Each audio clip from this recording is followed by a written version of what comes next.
language before us would preclude the arresting of a juvenile for anything other than a capital felony, a Class A or B felony.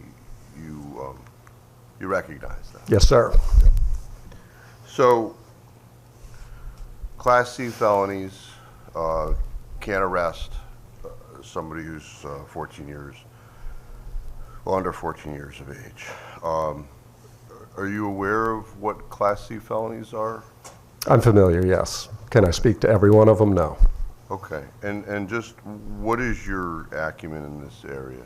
So I'm an educator of young people for 20 years, teacher, principal, including heavily gang-involved young people, middle schoolers in the alternative setting in New Haven, as well as now a nonprofit CEO for 7 years.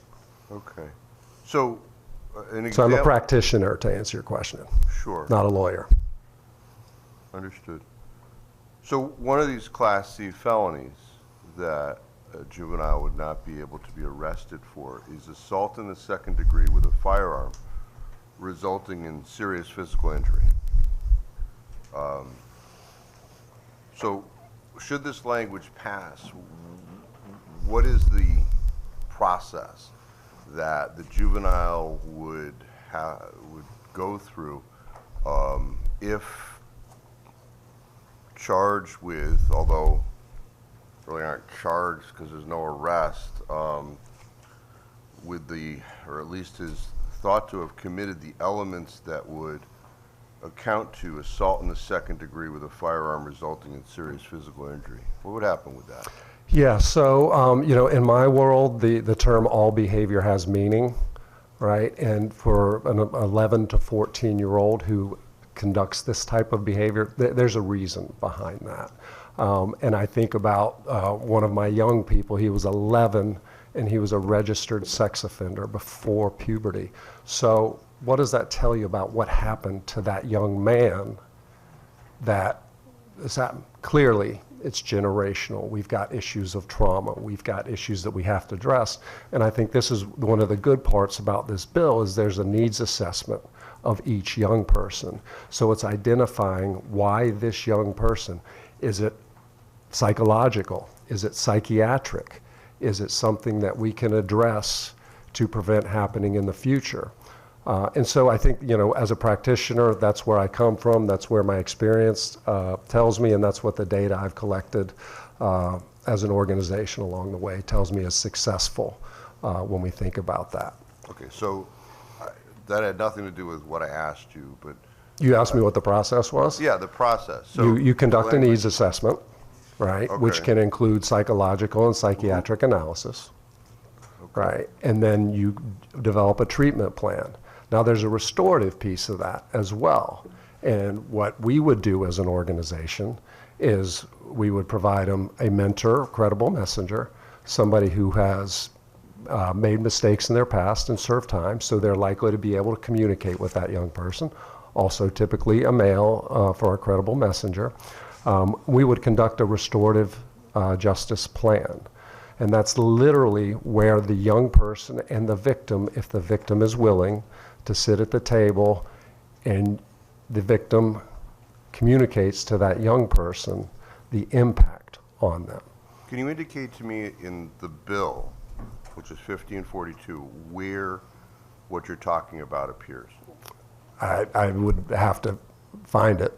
Okay. But I you know don't what? see- The needs assessment is the key part. Okay. And that's in there. So how each program, and I think that's where I was getting when I ran out of time, is the systems that in place. And we have a group of us who work with young people on a daily basis that have a range of services that we can lean on and develop best practices to address, and then determine through continued data collection what's working and what's not. Okay, I want to bring you to the actual language that's before us. What it says is that a juvenile that is suspected of committing that crime, which is not necessarily a single incident. Mm-hmm. So, I mean, kids and guns is a bad situation. Terrible thing. Right? So, a kid brings a gun into a school and shoots up their classroom, but nobody dies, okay? That's assault in the second with a firearm causing serious physical injury, okay? You've got 20 victims. What you're telling me is that that individual could not be arrested. In the process, it's in the bill. Starting at line 59. It says, they shall issue a ticket to the child and the child's parent or guardian, referring such child to a juvenile review board, youth service bureau, or other appropriate program or service for management of such child's case. So what's the power of a juvenile review board to, let's say, hold that child outside of the community to prevent additional harm? Do they have that power? Right, so I think, one, my understanding of the bill, again, I'm not a lawyer, is that it's not all-encompassing, and this extreme situation that has not happened in the history of the United States for a young person 11 to 14. You know, the hypotheticals that we can deal with, I believe in the bill, there's provisions for an extreme circumstance. Where are those provisions, sir? Again, I don't have the bill in front of me. I'm happy to send you the language that is my understanding.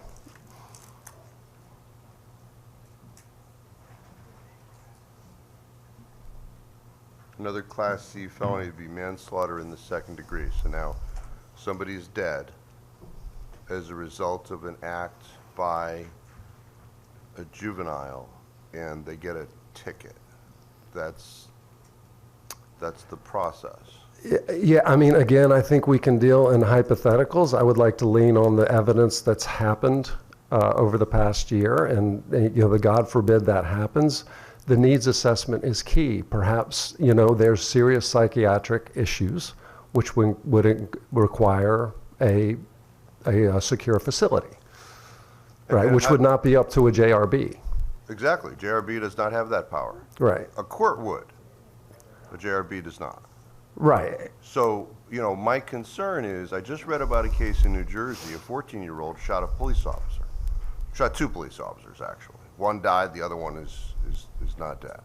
And I understand under this language, because you know, if we were to take that and bring that forward to Connecticut, because one of the individuals passed, it would rise to an A or a B felony, so it wouldn't apply. But that's what's going on. And I've got a lot of problem with moving the age again. When we have kids that are we have diversionary programs, we have given JRBs a lot of power, a lot of authority without power. Because I see the revolving door where the JRB says, you know, do this, the kid doesn't do that, you know, probation officer at the juvenile court may find out about that situation, and it's a revolving door. It goes right back to the JRB because the juvenile court doesn't have jurisdiction. So, you know, that's what I'm dealing with, boots on the ground here. And I don't see things getting better.